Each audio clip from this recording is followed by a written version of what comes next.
Kayo ho'y nagpresenta ng SALN, and what was presented by your office are those SALNs under your custody and the entries, the official entries in those SALN. Tama po ba? Yes, Your Honor.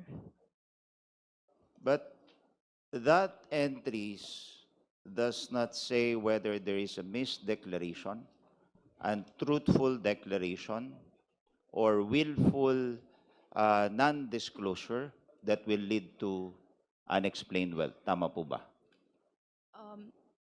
Your Honor, binasa ko lang po kung ano yung, at kinonfirm ko lang po kung ano yung nakalagay sa SALN.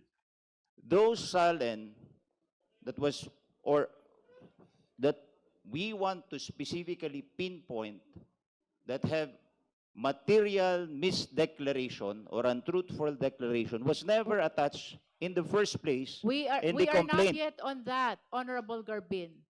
We are were only through, on the we were existence of the through, SALNs. we were already through on that. We already approved, voted on the ultimate facts and the sufficiency in substance. And the annexes provided in the complaint, Madam Chair. So what we have here is an improvement of the complaint, of the complainant's evidence. Tayo yung nagpo-produce ng ebidensya which is not supposed to be the case.